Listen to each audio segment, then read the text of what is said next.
Hello, everyone. Thank you for tuning in. I am JayLee. This is JLeesCorner. This is our review for T.I. Tiny and them. Okay, season 3, episode 9 and stuff. Let's just get started. It's 3:45 in the morning. Let's get started, okay? Look, I don't have time for the look. You know, JayBird, relax, relate, release.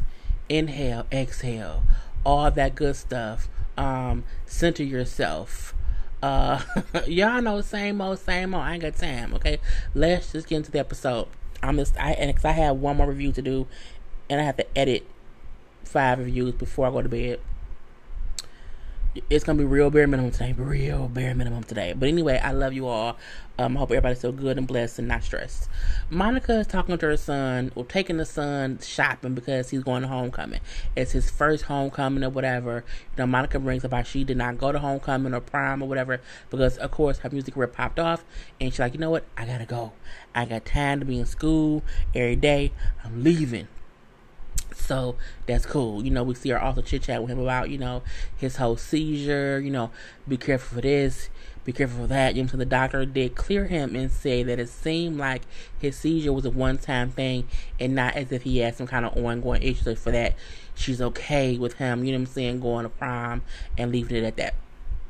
It was cute seeing her, you know, rocking around all shopping or whatever. And the youngest one said, you know, you can't let your date walk away. And she's like, what you mean he can't? If she want to walk away, she can walk away. Ooh, you know, where you learn that from? He like, well, I did learn it from my daddy because he always be walking away. I mean, poor Rocco. Was that his name, Rocco? I think it is, but I digress. We then see, you know what I'm saying, she's bringing up how her court day is coming up for the divorce, and so she's nervous. She real nervous, and I feel like I failed because, you know what I'm saying, my kids was around when I left their daddy, and now they're around when me and Shannon breaking up, whatever. I'm like, it's okay.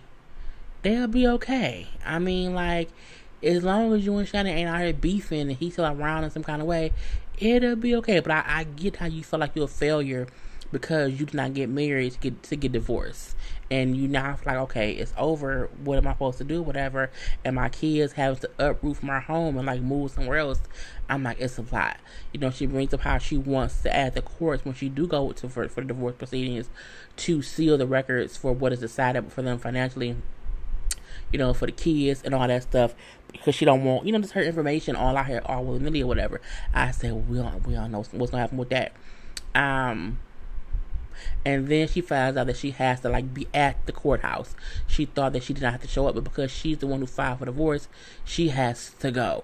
And she's just nervous. She's real nervous or whatever. I feel like we still don't really know why they divorced. It's weird, but I digress. Monica's also rents like a little house because, again, they had to move on the main house, and so she couldn't quickly find a new forever home. So she rented a house or whatever, and for the time being. And when the little girl said, I don't even have a room, she said, well, you sleep with me. I'm like, get that girl her own room. Let her have her own room. I think it may have been a thing where she has her own room, but she maybe just sleeps with Monica all the time. But I don't know. But she brings up how close Leia was with her daddy, and how she was so used to, every night, falling asleep with her daddy. Now, it's just a whole new thing. So she's trying to make sure that all the kids are, doing okay in this time of change, okay? So we do see it's homecoming day. Monica got the girlfriend because Rocco has a little girlfriend he's been named for like a year, and so the girl had never had like a full glam squad come around.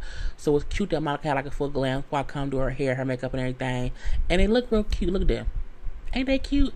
Little children. I'm just happy that Rocco, his suit was real cute, and I'm happy that his ankles wasn't showing. I hate when people had them suits on, them dudes have them suits on, and their ankles show.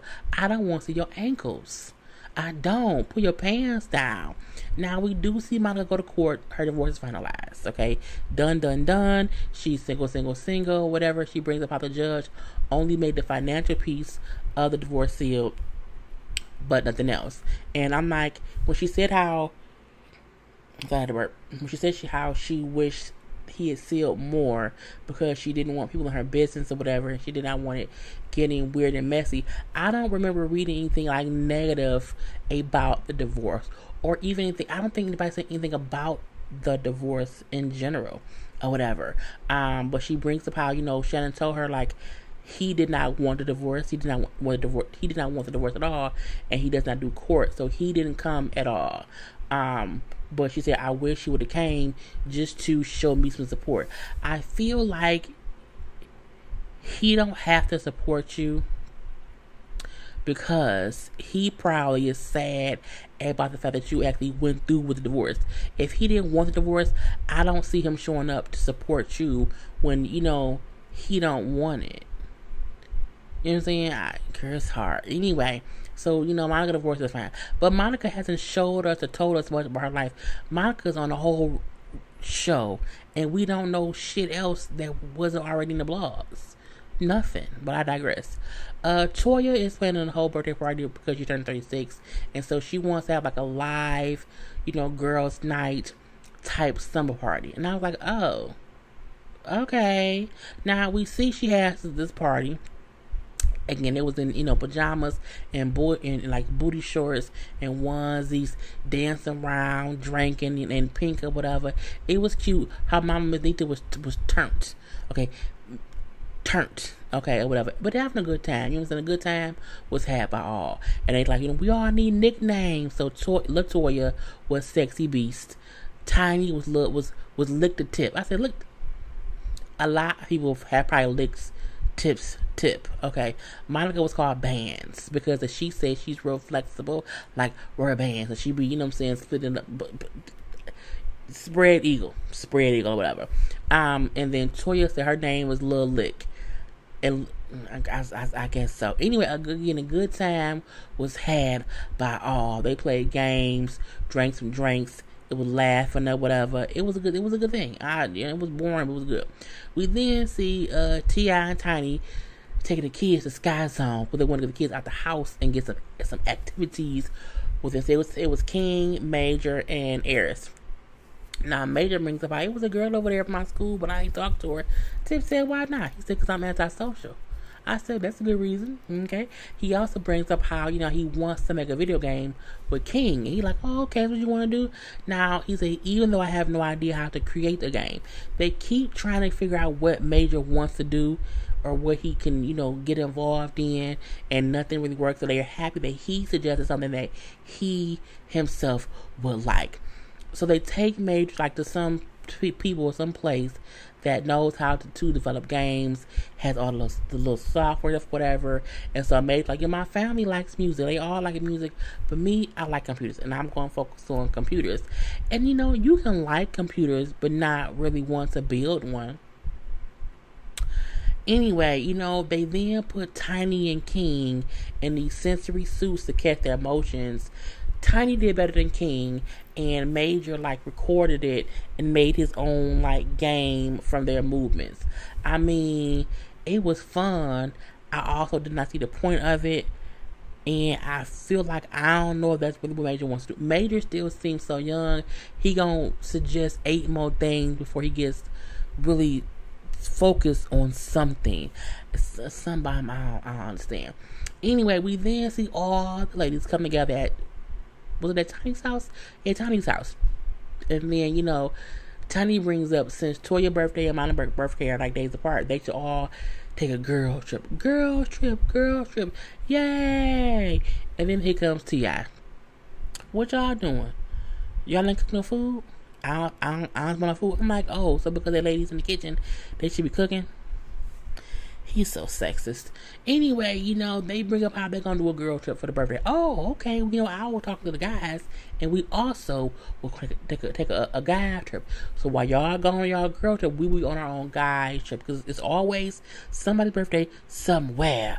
Well, no. Hold on. Wait. How about we take a whole family trip? Okay, how about that? Okay, well, I'm sure the man will be okay with that. So now we know they're going on a whole family trip. And Monica brings up how she would not bring her kids, even though she is the one who suggested a family trip.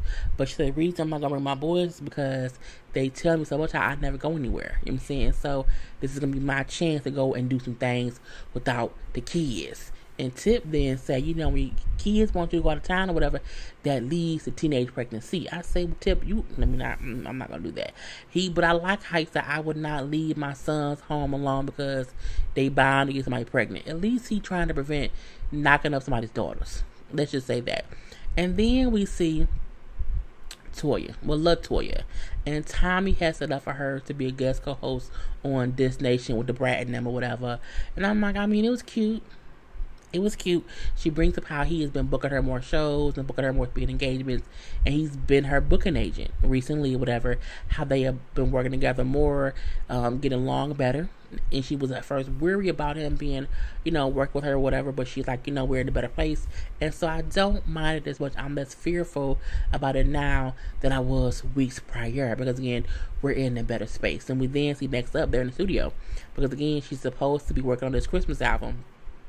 And but it's like sad Christmas songs, but not sad, but like, if you just, maybe a little bit heartbroken around Christmas time, and this could be the reason why you're heartbroken. You don't want to be heartbroken around Christmas time, so it's that kind of thing. And she played the song sounded cool. I'm like, how can you make a sad Christmas song that I would want to listen to, but it was still cute? So I hope they really do the song. It was cute, and when she played it for like the producer people or the album exec people, whatever, they said, we like how you put it together. It wasn't a typical, when you hear, oh, it's gonna be a sad Christmas song, it's gonna be about being brokenhearted, and you like, bitch, who wants to hear that? That sounds dumb, that sounds stupid. But when you heard the song, how she put it together, it was actually amazing. I'm like, come on now, put it together, whatever. And I'm like, we gonna leave it be. And that was the whole episode. I mean, the episode wasn't much. It wasn't much at all. I don't even think I forgot anything. Now, next week is supposedly the episode that shows the whole, Deja, OBGYN, Tip in there looking for the hymen episode. Like, that's all supposed to play out next week. So that would be real good. Real good, okay? But anyway, I'm done, y'all. I will talk to y'all later. Do not forget to like, to comment, to share this video, to comment in the comment section. I don't know. Do the same thing y'all do every time. Peace.